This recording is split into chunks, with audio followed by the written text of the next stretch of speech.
हमारे चैनल को सब्सक्राइब करें और बेल आइकन दबाएं।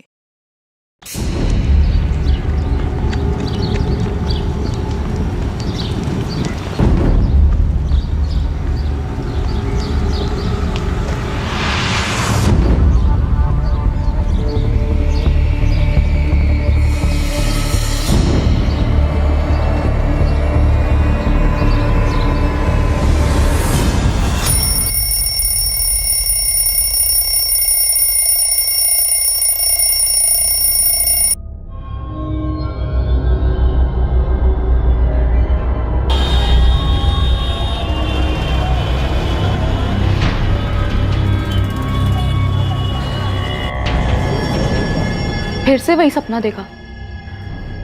उसका कॉल आया था फिर से। हाँ, और वो भी ताऊ जी के सामने। सुभाष, कल सुबह तक मेहरा जी का ऑर्डर किसी भी हालत में भिजवाना है। जी भैया, लगभग सब कुछ अच्छे से तैयार है। और दीदी, पढ़ाई अच्छी चल रही है ना? जी पापा, कुछ दिन में एग्जाम्स हैं। रात के 10 बजे। अदिति, चा बेटा फोन उठा।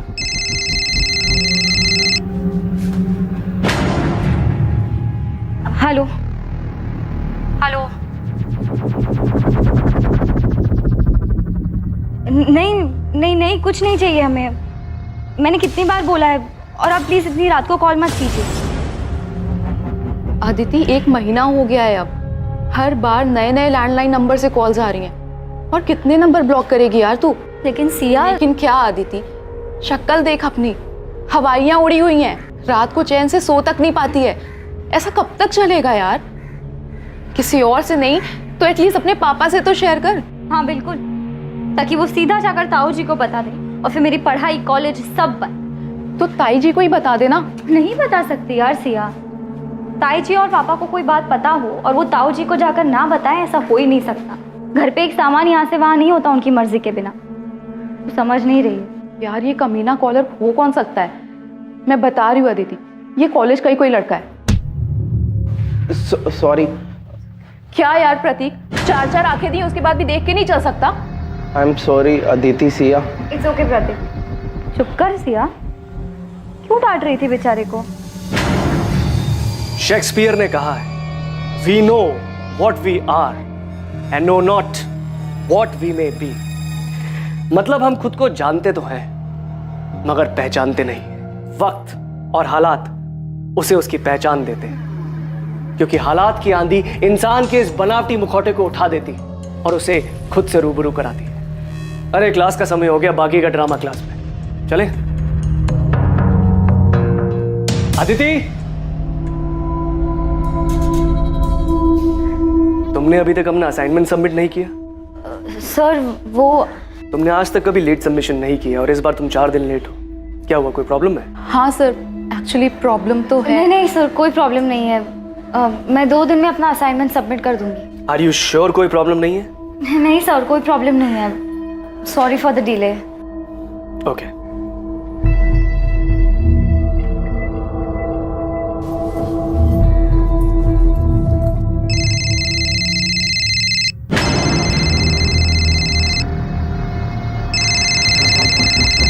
बेटा अदिति, फोन तो मेरा बजा, तुम क्यों चौंक गई?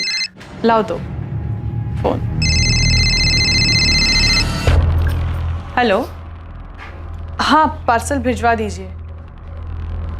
हाँ हाँ ठीक है, चलेगा। बेटा अदिति, तो ठीक है ना? हाँ ताई जी, मुझे क्या होना था? तेरे ताऊजी और मैंने तेरी माँ से प्रॉमिस किया था, उन्हें वचन दिया था कि हम तेरा ख्याल रखेंगे। मैं तेरे साथ हमेशा हूं। बस 3 साल पहले इस घर में जो गलती हुई थी वो तुम मत दोहराना। नहीं ताई जी, मैं ऐसा कुछ नहीं करूंगी।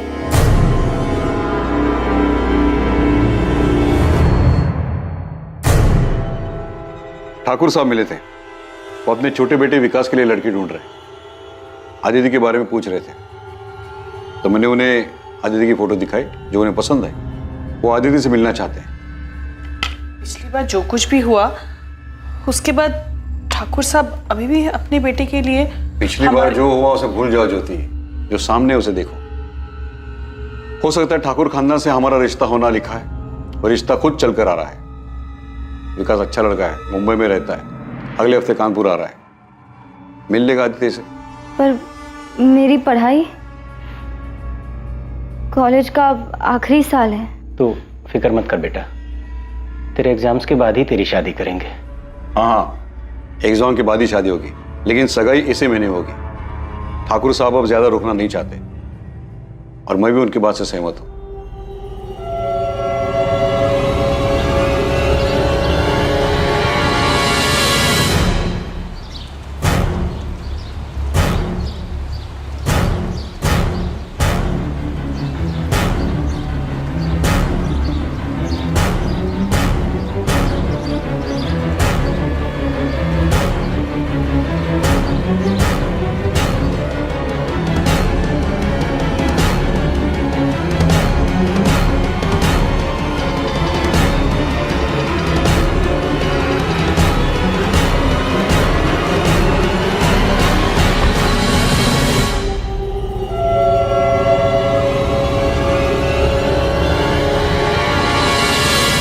तू जानती तो है ताऊ जी के साथ कोई बहस नहीं कर सकता। उन्होंने कहा है तो शादी होकर रहेगी। मैं तुम्हारी जगह होती तो भाग जाती। ये सब कहना आसान है, और वैसे भी किस्मत में जो लिखा है उससे कौन भाग सकता है। प्रतीक, यहाँ क्या कर रहे हो? सर वो नोटिस। ये नोटिस 1 महीना पुराना है, आप पढ़ रहे हो उसे? तो वो मैंने देखा नहीं था, चलता हूँ सर मैं।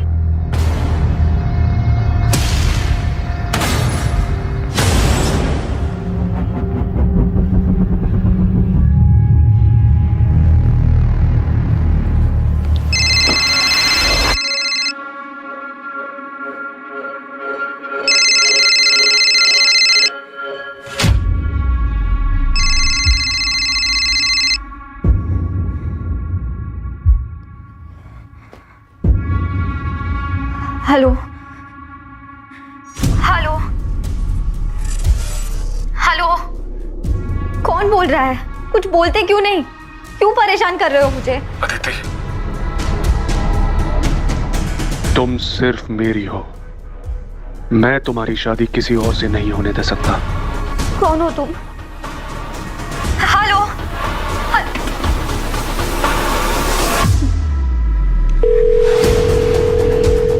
हेलो, हाँ अभी फिर से फोन आया था। इस बार धमकी दे रहा था कि किसी और से शादी नहीं करने देगा। अब बहुत हो गया, इस बार कुछ ना कुछ तो करना ही पड़ेगा। मैं बाद में बात करती हूँ, बाय।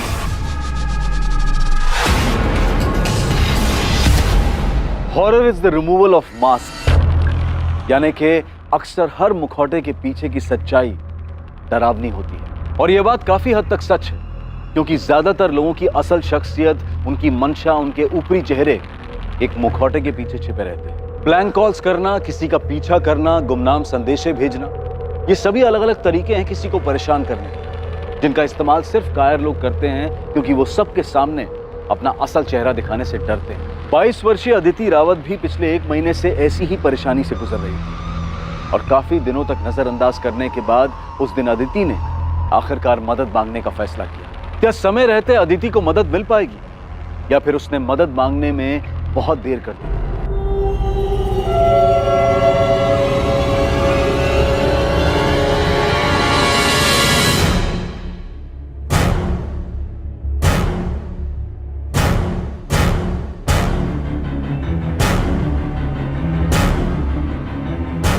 ताई जी मैं चलती हूँ। ठीक है बेटा, संभल के जाना। Bye bye.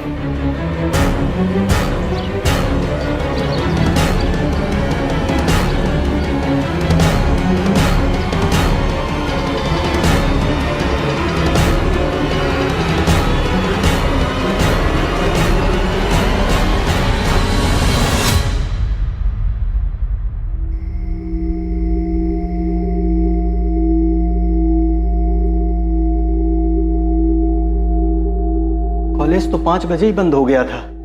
पूरी कॉलोनी में देख के आ गया, पता नहीं है अदिति कहाँ चली गई।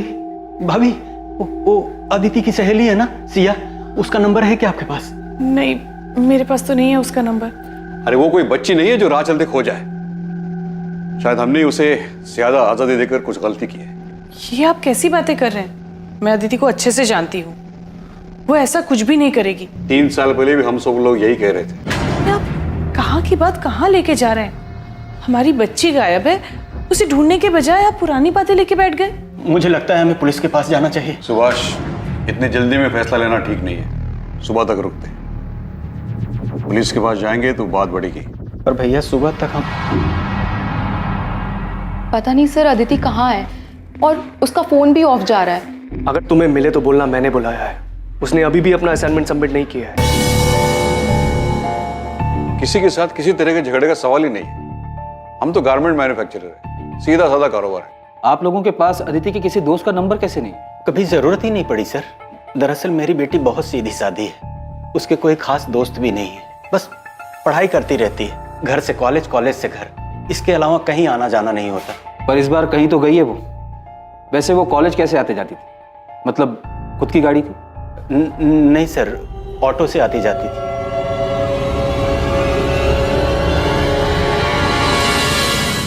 हम अदिति की फोटो आसपास के थानों में भेज रहे हैं, उसके कॉल रिकॉर्ड्स भी मंगवाए, जिससे पता चल जाएगा कि उसने लास्ट बात किससे की। कल 3 सितंबर को अदिति कॉलेज ही नहीं आई थी? जी नहीं, पिछले कुछ दिनों से ना वो थोड़ी सी परेशान लग रही थी। मैंने उससे पूछा भी था कि कोई दिक्कत है, उसने बताया ही नहीं। शायद उसकी दोस्त सिया को पता हो, शायद उसे कुछ बताया हो।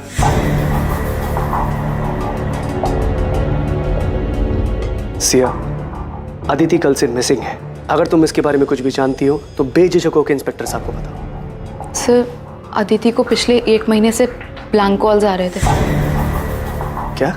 हाँ सर, और उसने इस बारे में अपने घर पे किसी को कुछ भी नहीं बताया था, क्योंकि उसके घर वाले बहुत पुराने ख्यालात के हैं। पर सिया, जब मैंने तुम लोगों से पूछा था कि ऐसी कोई दिक्कत है तो कम से कम मुझे तो बताना चाहिए था ना। सिया, कोई अंदाजा ऐसा कौन कर सकता है? कॉलेज का कोई हो सकता है? हाँ सर, मुझे भी ऐसा ही लगता है। इनफैक्ट मैंने अदिति को कई बार बोला था कि कोई कॉलेज का ही होगा। तुम उसकी दोस्त हो, हमेशा उसके साथ रहती हो, कुछ तो नोटिस किया होगा तुमने कि अदिति को कोई लड़का लाइक करता हो, उसके आसपास घूमता हो। नहीं सर, अदिति ज़्यादा लड़कों से बातचीत नहीं करती थी। इनफैक्ट वो किसी से भी ज़्यादा बातचीत नहीं करती थी। विनीत जी, मुझे क्लास के सारे स्टूडेंट से बात करनी होगी, शायद उन्होंने कुछ देखा हो, और क्लास के सारे स्टूडेंट की नेम लिस्ट चाहिए होगी मुझे। जी। सिया, अदिति कॉलेज कैसे आती जाती थी? ऑटो में? वैसे तो ज़्यादातर लोग ऑटो से ही आते जाते हैं, लेकिन मैंने अदिति को कई बार प्राइवेट टैक्सी करते हुए देखा है।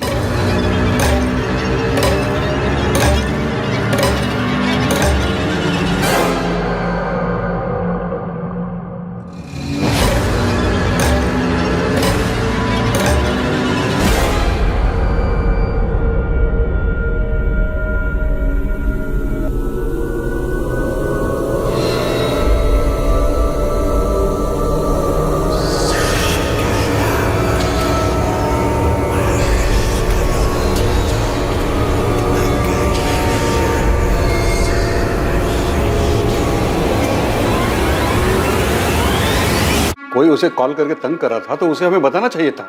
मेरी गलती है, मैं ही शायद उसका ठीक से ध्यान नहीं दे पाया। मैंने देखा था, जब भी उसका फोन बजता था वो चौंक जाती थी। मुझे लगा शायद वो अपनी। आप कह रहे थे कि आप अदिति के कॉल रिकॉर्ड्स निकलवाने वाले हैं, उससे कुछ पता चला? कॉल रिकॉर्ड कल तक आएंगे जगमोहन जी। तब तक हम आपके घर के आसपास चलने वाले ऑटो और टैक्सी वालों से बात कर रहे हैं, लेकिन अभी तक अदिति को किसी ने पहचाना नहीं है। वैसे अदिति की फ्रेंड सिया का कहना है कि वो अक्सर प्राइवेट टैक्सी से आती जाती है।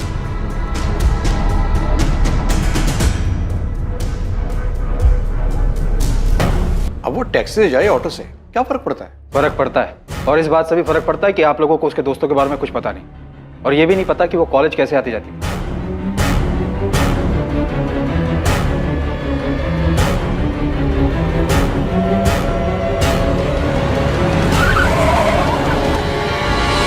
हमारी गलती है, पर वो ब्लैंक कॉलर वाली बात से मुझे बहुत डर लग रहा है। आप प्लीज मेरी बेटी को ढूंढ दीजिए। सर, अदिति राउत के कॉल रिकॉर्ड्स आ गए सर। और सर, अदिति के फोन पे आखिरी कॉल जिस नंबर से आया था वो फिलहाल स्विच ऑफ है, किसी शाहिद बेग का है, और दोनों में काफी बातचीत होती थी सर। शाहिद बेग? लेकिन इस नाम का तो कोई स्टूडेंट अदिति की क्लास में नहीं है।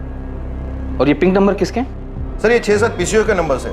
इनसे अदिति को लगभग 20-30 सेकंड के कॉल्स आए हैं। पक्का इन्हीं पीसीओ से अदिति को ब्लैंक कॉल किया गया होगा। और शायद इन कॉल्स के डर से ही अदिति ने टैक्सी में आना जाना शुरू किया होगा सर। मुझे इन सारे पीसीओ के एड्रेस चाहिए, जल्द से जल्द।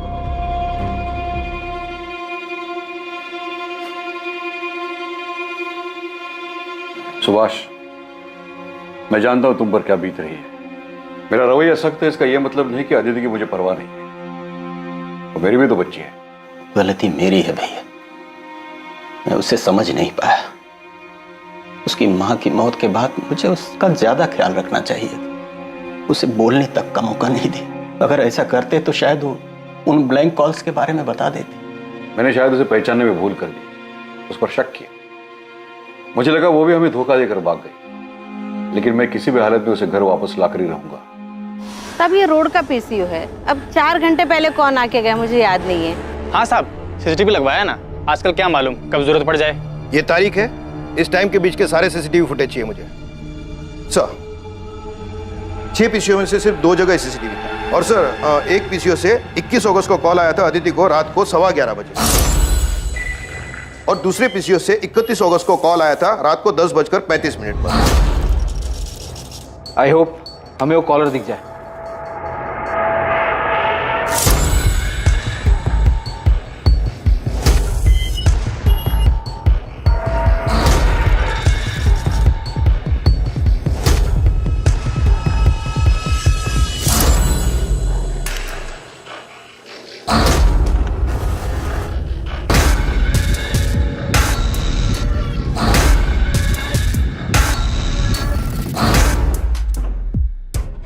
पूरे फुटेज में शक्ल तो नजर ही नहीं आ रही, सिर्फ पीठ नजर आ रहा है।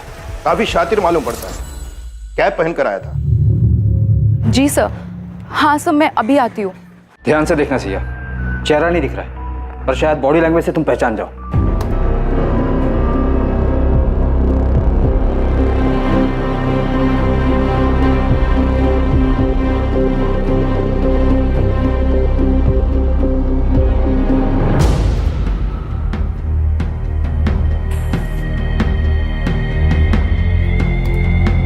सर ये आदमी बार बार अपनी रिस्ट वॉच एडजस्ट कर रहा है। सर ये आदत तो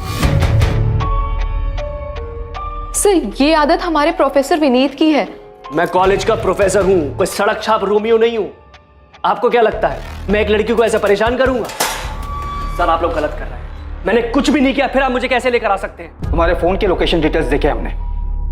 अदिति को जिस पीसीओ से जिस टाइम पर ब्लैंक कॉल किया गया, उसी जगह उसी टाइम तुम्हारा फोन भी मौजूद था। सर ऐसा हो ही नहीं सकता। मैं हमेशा अपना फोन घर पे। मैकबेथ अपने राजा के प्रति बहुत वफादार, पर लेडी मैकबेथ के कहने पर उसके मन में भी राजा बनने के ख्वाब जाग गए। फिर क्या था, उसके एक वफादार मुलाजिम होने का मुखौटा गिर गया और खुद अपने हाथों से उसने अपने राजा को मार डाला। अब सोचने वाली बात यह है कि शायद मैकबेथ को यह खुद नहीं पता था कि उसके वफादारी के मुखौटे के पीछे एक दगाबाज शख्स है। इंसानी फितरत का कोई भरोसा नहीं होता। कभी कभी चेहरे के पीछे की असलियत बहुत भयानक होती है। क्लास का टाइम हो गया। अगली बार नेक्स्ट एक्ट पढ़ के आइएगा, वो डिस्कस करेंगे। एक्सक्यूज मी सर, मुझे नहीं लगता मैकबेथ ने कोई मुखौटा पहना था। इंसान खुद को ही ना पहचान सके, ऐसा कैसे हो सकता है? मुझे लगता है मैकबेथ ने ये सब उसकी बीवी के प्रभाव में आकर किया था। फाइनली इस क्लास में कोई तो है जो लिटरेचर में दिलचस्पी लेता है, वरना बाकी सब तो उल्लू की तरह ताकते रहते हैं। और रहा ताल्लुक तुम्हारे सवाल का, तो ये सवाल तुम अपने आप से पूछो। पिछले 1 साल में पहली बार तुमने मुझसे आके कोई सवाल किया है? क्या तुमने कभी ये सोचा था कि तुम सामने से आकर मुझसे शेक्सपियर डिस्कस करोगी? शायद ऐसी भी कोई अदिति है जिसे हम क्या तुम खुद नहीं जानती। वो बहुत शांत स्वभाव की थी, बाकियों से बिल्कुल अलग। मैं उसे करीब से पढ़ना चाहता था, जानना चाहता था। उसकी सादगी मुझे भाने लगी थी। वही मीठी आवाज सुनने के लिए मैं उसे ब्लैंक कॉल्स किया करता था, मगर कभी हिम्मत नहीं हुई उसे बताने की। फिर इस बीच मुझे पता चला कि उसकी शादी की बात चल रही है। अदिति अभी सिर्फ तू 22 साल की है, इतनी जल्दी शादी कौन करता है? और तूने कुछ बोला नहीं? तू जानती तो है ताऊ जी से कोई बहस नहीं कर सकता। उन्होंने कहा है तो शादी होकर रही। ये सुनकर मुझे बहुत गुस्सा आया। वो ऐसे कैसे किसी और के साथ शादी कर सकती थी। इसलिए उस दिन मैंने उसे कॉल करके पहली बार बात की।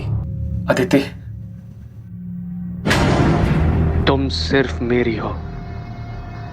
मैं तुम्हारी शादी किसी और से नहीं होने दे सकता। तेरी लव स्टोरी में कोई इंटरेस्ट नहीं मुझे। ये बता अदिति कहाँ है, क्या किया तूने उसके साथ? सर मैंने उसके साथ में कुछ नहीं किया है। चुपचाप सच बता दे। अब लेक्चर खत्म, प्रैक्टिकल शुरू होगा जिसमें सिर्फ सच बाहर आएगा। शंभू। जी सर। शुरू हो जा। किसी पे भरोसा ही नहीं कर सकते यार। आई मीन प्रोफेसर विनीत जैसे पढ़े लिखे लोग ऐसी हरकत कर सकते हैं? हाँ, कौन असल में क्या है ये तो कोई नहीं बता सकता। बेचारी अदिति, एक तो पहले ही उसके घर में इतनी ज्यादा प्रॉब्लम थी और अब ये ब्लैंक कॉल्स का चक्कर आके उसके सर पड़ गया। तुझे अंदाजा भी नहीं होगा यार कि उसके घर वाले हर बात को लेके कितनी रोक टोक करते थे। मैंने क्या किया पापा? जीन्स पहनने में क्या गलत है? बाकी लड़कियां भी तो पहनती हैं। दुनिया अगर गलत करे तो इसका मतलब ये नहीं है कि उनकी देखा देखी हम भी गलत करें। तो जानती है ना ताऊ जी को, उन्हें ये सब पसंद नहीं है। और आपको पापा? मैं जानती हूँ पापा, नाम सिर्फ ताऊ जी का आता है पर आपकी सोच भी उनसे कुछ अलग नहीं है। ऐसी बात नहीं है बेटा, हम जिस समाज में रहते। पापा आप भी उन्हीं की तरह हैं, समाज की तरह, जो हर वक्त बस लड़कियों पर पाबंदियां लगाने के लिए और उन्हें हर बात के लिए जिम्मेदार ठहराने के लिए खड़े होते हैं। सर, ये गंगा शंकर टैक्सी मालिक। और ये टैक्सी मेरी है, लेकिन मैं इसे किराए पर देता हूँ। इसका ड्राइवर शाहिद बेग। शाहिद बेग? कहाँ मिलेगा ये शाहिद बेग? अब ये तो पता नहीं, 3 सितंबर को आया था यहाँ टैक्सी की चाबी वापस करने हमेशा के लिए। सेठ जी आपकी चाबी। ऐसे अचानक क्या हुआ? कोई दिक्कत है? नहीं सेठ जी, बस अब कुछ और करना चाहता हूँ, यहाँ से दूर। दूर मतलब अपने गांव जा रहे हो? नहीं, मुंबई। ये बोलकर वो चला गया और उसके बाद मेरी उससे कोई बातचीत नहीं हुई साहब। शाहिद का कोई एड्रेस है आपके पास? शायद वहां से कुछ पता चले।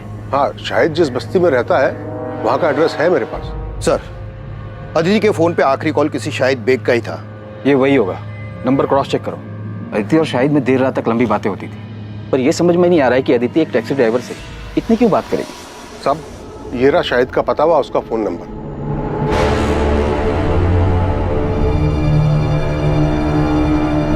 ये वही शाहिद बेग है। सर, ये बालक यहीं शाहिद रहता था। 2 साल पहले उसने ये घर मुझसे किराए पे लिया था। आइए सर।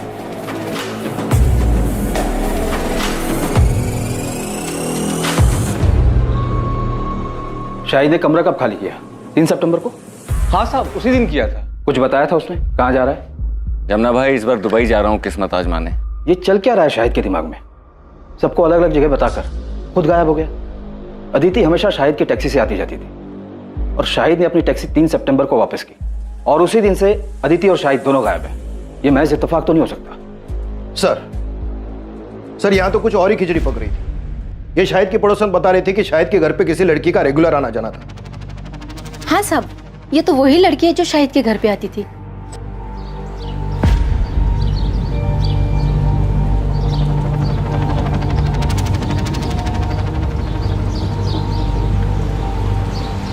सब ये लड़की का और शाहिद का चक्कर चल रहा था। पर सब एक बात बोलूं, ये दोनों साथ में बहुत खुश दिखते थे और ये लड़की तो शाहिद को बहुत प्यार करती थी। सब खुशी खुशी उसके घर का सारा काम कर लिया करती थी।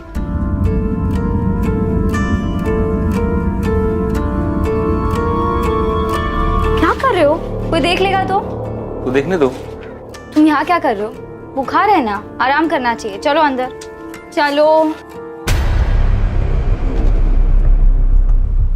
अच्छे बड़े घर की लड़की, कॉलेज जाने वाली, अपनी उम्र से काफी बड़े टैक्सी वाले के प्यार में पड़ गई।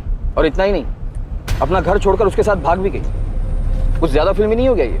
नई पीढ़ी है सर, फिल्मों से सीखते हैं इन लोग। और फिर इस अदिति के घर वाले तो काफी पुराने ख्यालात के हैं। शाहिद के कॉल रिकॉर्ड्स निकलवाओ और ये सच भी हमें रावत फैमिली को बताना ही होगा। कॉल डिटेल से तो यही लगता है कि अदिति और शाहिद आपस में काफी लंबी लंबी बातें करते। और इतना ही नहीं, अदिति शाहिद के घर भी आ जाया करती। वहाँ के आस पड़ोस के लोगों ने अदिति को कई बार देखा है, इसलिए हमें यकीन है कि अदिति और शाहिद एक दूसरे से प्यार करते थे और इसलिए भाग गए। शाहिद के गांव रायबरेली का एड्रेस मिला है, हम वहां जाकर पता करने की कोशिश। रहने दीजिए, आपकी मदद का बहुत बहुत धन्यवाद। अब उन्हें ढूंढने की कोई जरूरत नहीं है। अदिति खुद हमसे रिश्ता तोड़कर चली गई है। आप तकलीफ मत उठाइए, इस केस को क्लोज कर दीजिए। एक बार अदिति हमें मिल जाए उसके बाद तो ये केस हम क्लोज ही कर देंगे। हम लोगों ने फैसला कर लिया है, हमें उनसे कोई वास्ता रखना नहीं है और ना ही इस केस। जब आप लोग खुद अदिति को नहीं ढूंढना चाहते तो ये केस हम क्लोज कर देंगे।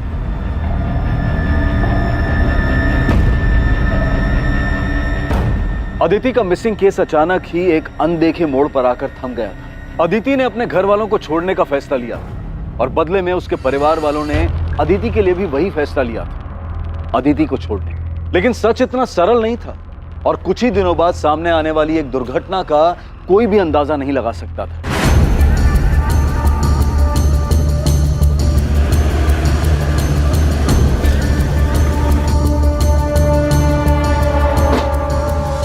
सर इस तरफ आइए, दिखाता हूं आपको।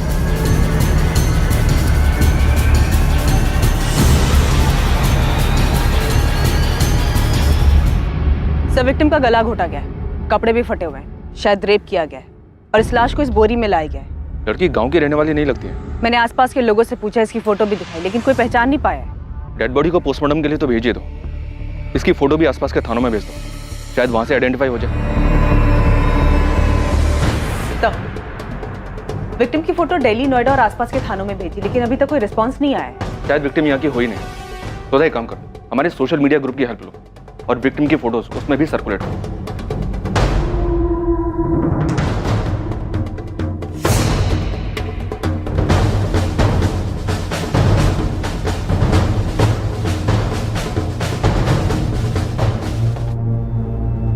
सोनाली, अरे कहाँ हो भाई? लेट हो रहा है यार, मुझे जल्दी लाओ। हाँ बस 5 मिनट, आपका टिफिन रेडी है।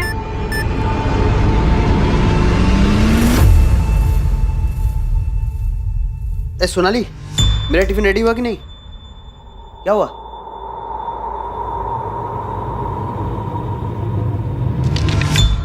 डेथ गला दबाने की वजह से हुई है। रेप? विक्टिम सेक्सुअली एक्टिव थी। अंदरूनी जांच के बाद ऐसा लगता है कि रेप नहीं हुआ है, लेकिन हाँ, हाथ में और पीठ पे जिस तरीके के खरोच के निशान हैं, उससे लगता है शायद जबरदस्ती करने की कोशिश जरूर की गई थी। और जब कोशिश में वो कामयाब नहीं हो पाया तो गुस्से में आकर उसने इसे मार डाला। डॉक्टर, इसका मर्डर कब हुआ होगा? लगभग 24-25 घंटे पहले। 24-25 घंटे पहले, मतलब 11 सितंबर की रात को।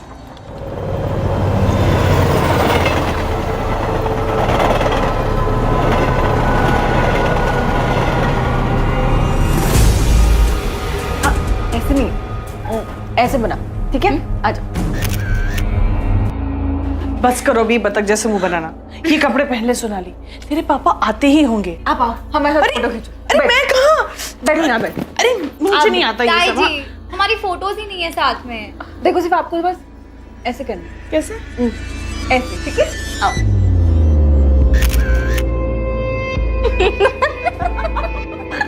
बहुत शैतान हो गया तुम। दीदी, अगली बार ना आप ताई जी के लिए भी ऐसी ड्रेस लेके आना।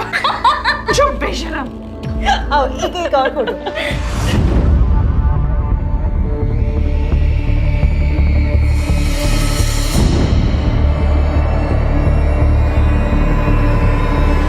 ये मेरे चाचा जी सुभाष रावत की बेटी है सर। हमारा घर कानपुर में है। अदिति वहीं रहती थी। आपने अपनी फैमिली को इन्फॉर्म कर दिया? नहीं सर, हिम्मत नहीं उन्हें फोन करने की। पिछले 3 सालों से कोई बातचीत नहीं है हम लोगों के बीच में, क्योंकि मैंने भागकर भानु से शादी की थी। वो आखिरी बार था जब मैंने उसे देखा था। आप हमें अपना कानपुर का एड्रेस दे दीजिए और अपने घर वालों के फोन नंबर्स, हम इन्फॉर्म कर देंगे।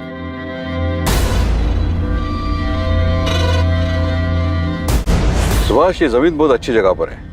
यहाँ हम बड़ा कारखाना बनवा सकते हैं जहाँ कपड़े स्टोर करे जाएंगे, और ये हमारे फैक्ट्री से ज्यादा दूर भी नहीं है। सुभाष, तुम्हारा ध्यान कहाँ है? भैया वो नहीं, वो बस दिल पर अच्छे बुरे का बोझ मत रखो। हमने कुछ गलत नहीं किया है। जो भी कुछ हुआ है उसके लिए अदिति खुद जिम्मेदार है। इसके बारे में बात करना भी फिजूल है। जो हुआ उसे भूल जाए। सोनाली ने जो नंबर दिया था उस नंबर पर रिंग तो जा रही है पर कोई फोन उठा नहीं रहा है। असल मैंने कानपुर पुलिस स्टेशन के पीएसआई अजय माथुर जी से बात की। अदिति की मिसिंग कंप्लेंट वही हैंडल कर रहे थे। 4 सितंबर को मिसिंग कंप्लेंट फाइल की गई थी। हाँ, अदिति रावत, उसके मिसिंग कंप्लेंट की इन्वेस्टिगेशन मैंने ही की थी, अभी कुछ दिन पहले ही की बात है। हाँ, एक टैक्सी ड्राइवर था शाहिद बेग नाम का, अफेयर था दोनों का, उसी के साथ चली गई। हम उन दोनों को ढूंढने में आगे बढ़ ही रहे थे कि अदिति की फैमिली ने केस क्लोज करने के लिए बोल दिया। सुधा, तुम तुरंत कानपुर के लिए निकलो और अदिति की फैमिली से मिलो। तब तक हम यहाँ सोनाली से बात करके देखते हैं, शायद उसे शाहिद के बारे में कुछ पता हो। Okay sir. सर, ये अदिति और शाहिद की जोड़ी थोड़ी अजीब नहीं है? अदिति एक अमीर लड़की है, शाहिद एक टैक्सी ड्राइवर। सोचने वाली बात यह है कि इन दोनों का मेल हुआ कैसे? आखिर अदिति को शाहिद से प्यार कैसे हुआ? उन दोनों में आखिर क्या मेल हो सकता था? इंसान के मन मंशा की कोई वजह नहीं होती। इस प्रेम कहानी में भी कुछ ऐसा ही हुआ।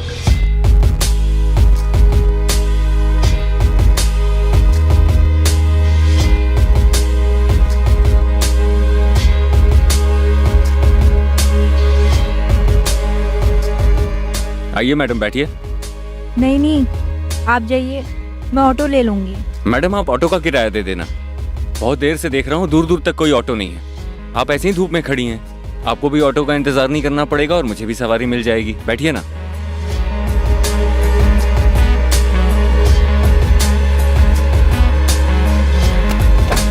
ये उनकी पहली मुलाकात थी। मतलब तुम अदिति के रेगुलर टच में थी? हाँ सर, अभी इसी साल हमारी बातचीत शुरू हुई थी। घर से भागने के बाद बड़ी हिम्मत करके मैंने उसे फ़ोन किया था। उसने घर पे किसी से नहीं बताया था कि हम लोगों के बीच में बात होती है, क्योंकि मेरे पापा यानी अदिति के ताऊजी बहुत ज़्यादा स्ट्रिक्ट हैं सर, और कोई उनकी मर्जी के खिलाफ जाए ये उनको बिल्कुल पसंद नहीं था। सोनाली, तुमने लव मैरिज की थी, कोई गुनाह नहीं किया था। लेकिन सर, मेरी पापा की नज़रों में ये किसी गुनाह से कम नहीं है। अदिति एक पढ़े लिखे रईस परिवार से थी। ये समझ में नहीं आ रहा है कि वो एक टैक्सी वाले के प्यार में कैसे आ गई। सर, ये बात मुझे भी बहुत अजीब लगी थी। मैंने पूछा भी था उससे सर। दीदी, शाहिद भी अक्सर यही कहता है कि रूप की रानी सड़कों के राजा की लव स्टोरी है हमारी। मुझे यकीन है कि हमारा मिलना लिखा था। और रही बात मजहब जात पात के भेद की, तो मैं ऐसी ओछी बातों में विश्वास नहीं रखती। मैं जात पात की बात नहीं कर रही हूँ अदिति, मैं लोगों के पढ़े लिखे होने के नज़रिए, उनके इंटेलेक्चुअल लेवल की बात कर रही हूँ। तूने कहा था ना कि वो सिर्फ 5वीं क्लास तक पढ़ा है, तो उसे तो तेरी बात भी समझ नहीं आती होगी। तुम लोग बात क्या करते हो आपस में? बातें करने के लिए इंटेलेक्चुअल लेवल की नहीं, बस इंसान में थोड़ी सी दिलचस्पी दिखाना ही काफी होता है। कौन सी किताब पढ़ रही हैं मैडम जी? क्यों? इतने ध्यान से पढ़ रही हैं तो काफी अच्छी ही होगी। The tragedy of Othello with connections. अरे बाप रे, इतना बड़ा नाम! मैं तो ये नाम याद करने गया तो पूरा हफ्ता लग जाएगा।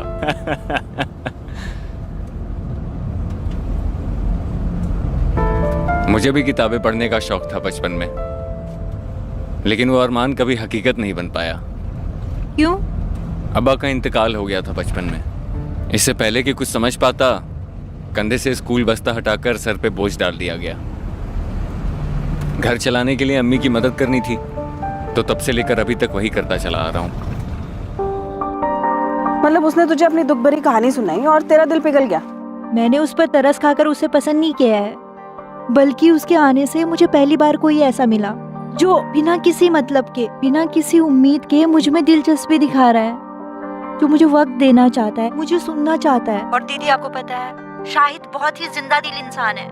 ना कुछ हुआ है उसके साथ, मगर फिर भी हंसता रहता है और हमेशा मुझे हंसाने में लगा रहता है।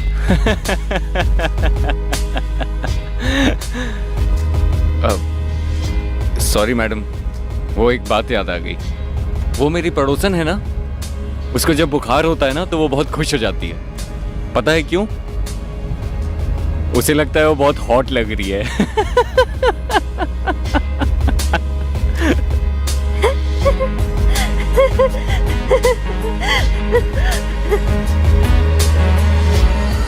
टैक्सी में आते जाते दोनों के बीच प्यार हो गया और बात यहाँ तक आगे बढ़ गई कि दोनों ने भागकर शादी कर ली। सर, यही बात मुझे भी परेशान कर रही थी और मुझे नहीं लगा था वो घर से भागकर शाहिद से शादी कर लेगी। क्यों?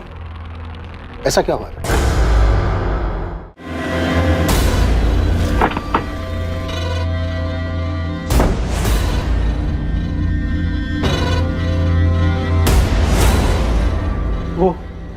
टैक्सी वाले शाहिद ने मेरी अदिति को मार दिया।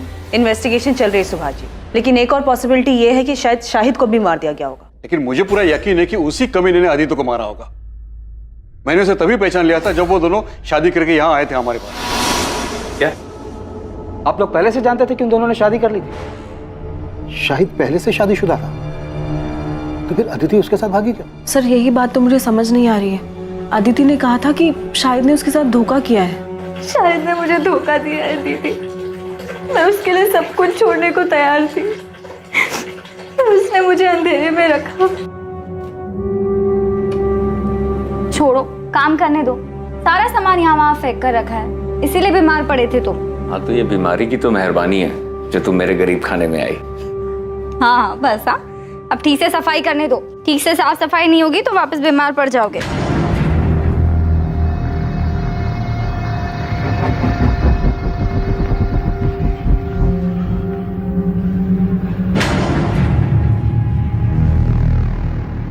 अदिति मेरी बात सुनो, जो तुम सोच रही हो ना वैसा बिल्कुल नहीं है। मुझे कुछ नहीं सुनना।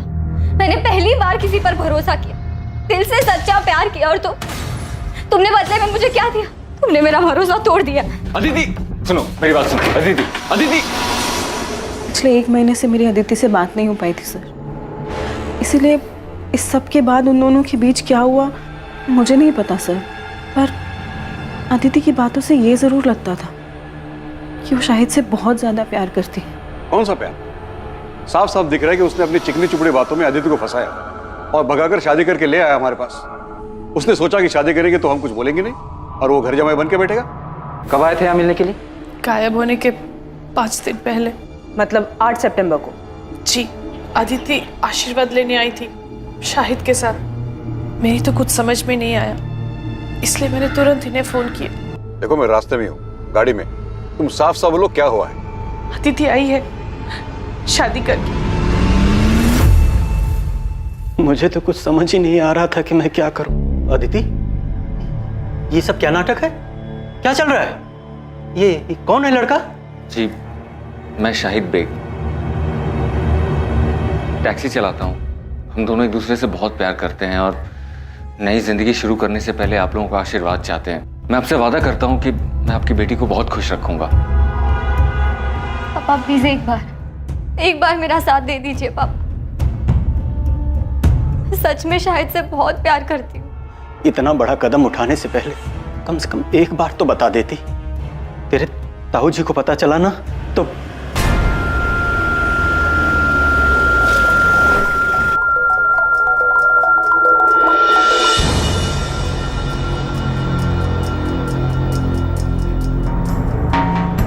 सुभाष, इनसे कह दे यहां से चले जाए। मैं कहता हूं चले जाओ यहां से। हम समझ लेंगे कि तू भी सोनाली की तरह मर गई है हमारे लिए। लेकिन याद रखना, जो लोग बुजुर्गों का दिल दुखा के खुशियां ढूंढते हैं ना, जिंदगी उन्हें कभी खुश नहीं रखती। आपने तो हमें कुछ नहीं बताया, सीधे कहा कि केस क्लोज कर दो। हाँ तो और क्या कहते हैं? लेकिन शाहिद और अदिति तो एक दूसरे से प्यार करते थे ना, तो फिर शाहिद अदिति को क्यों मारेगा? अदिति अपने साथ अपने सारे गहने और कुछ कैश लेकर भागी थी, जिसका पता हमें कुछ दिनों बाद चला। गहनों की कीमत ही लगभग 10-15 लाख होगी। शाहिद को सिर्फ पैसे से मतलब था। उसने 10-15 लाख का मुनाफा देखा और मार दिया अदिति को। अदिति के घर वालों को शाहिद पे शक है। देखने से तो ऐसे ही लगता है। शाहिद पहले से शादीशुदा था। अदिति ने शाहिद से शादी की जिद की होगी तो शाहिद को मजबूरन अदिति से शादी करनी पड़ी हो। लेकिन सुधा, हम ये नहीं जानते कि खुद शाहिद सही सलामत है भी या नहीं। ऐसा ना हो कि उसकी लाश भी कहीं जंगल में ही कहीं पड़ी हो सकता है कि अदिति के परिवार वालों ने दोनों को मरवा दिया। आपको ऐसा क्यों लगता है सर? ऐसा हमें नहीं, अदिति के ताऊ जगमोहन की सगी बेटी सोनाली को लगता है, क्योंकि उसके साथ भी कुछ ऐसा ही हुआ था। सर, जब मैं और सोनाली घर से भागे थे तब इनके पापा ने हमारे पीछे गुंडे भी भिजवाए थे। गुंडे? यस सर, वो तो हमारी किस्मत अच्छी थी कि हम उनके हाथ में नहीं आए और हम शहर से बाहर भाग गए। सोनाली, तुम्हें सच में ऐसा लगता है कि तुम्हारे पापा अदिति को चोट पहुंचा सकते हैं?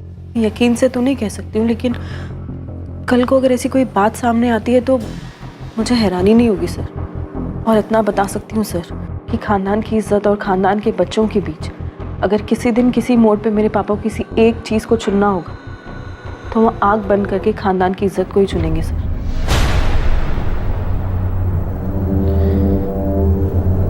अदिति की बॉडी कल सुबह मिलेगी। अदिति ने भले ही अपने औलाद होने का फर्ज ना निभाया हो, लेकिन हम तो बड़े हैं, हमें अपना फर्ज निभाना ही होगा। उसका अंतिम संस्कार करना। इंसान वही होता है जो दूसरों की गलतियों से कुछ सीखे, लेकिन लाख समझाने के बावजूद भी अदिति ने वही गलती दोहराई। उसे वही मिला जो उसने बोया था।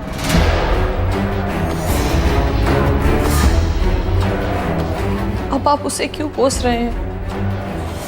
वो तो जिंदा भी नहीं है। जिंदा नहीं है क्योंकि उसने परिवार और इज्जत को छोड़कर एक मक्कार का हाथ थामा था। शरीर की गलती थी, उसको सजा मिल गई, लेकिन आत्मा को मुक्ति मिलना बहुत जरूरी है। इसलिए उसका दाह संस्कार करके हमें अपना फर्ज निभाना है।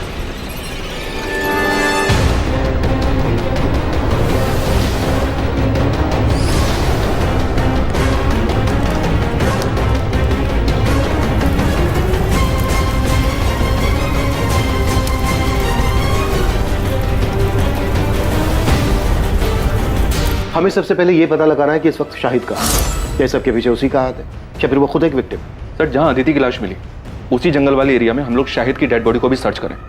शायद कोई जंगली जानवर उसे अंदर खींच कर ले गया।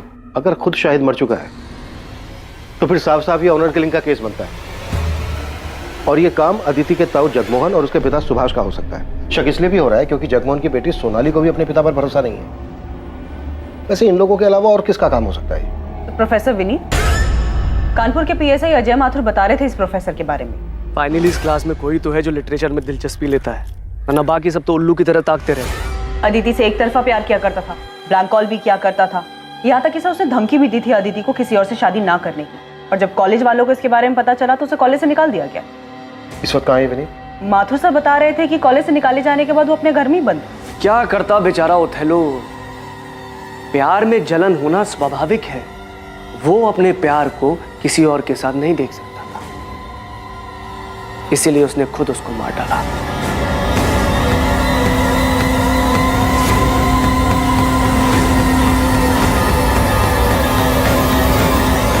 अदिति अपने इर्द गिर्द बंधी बेड़ियों को तोड़कर खुली हवा में सांस लेना चाहती थी। वो अपने मन मुताबिक अपने प्यार के साथ जिंदगी जीना चाहती थी, लेकिन किसी ने उसके सपने के साथ साथ उसे भी मार दिया था। प्यार के नाम पर अदिति की बलि चढ़ाई गई थी।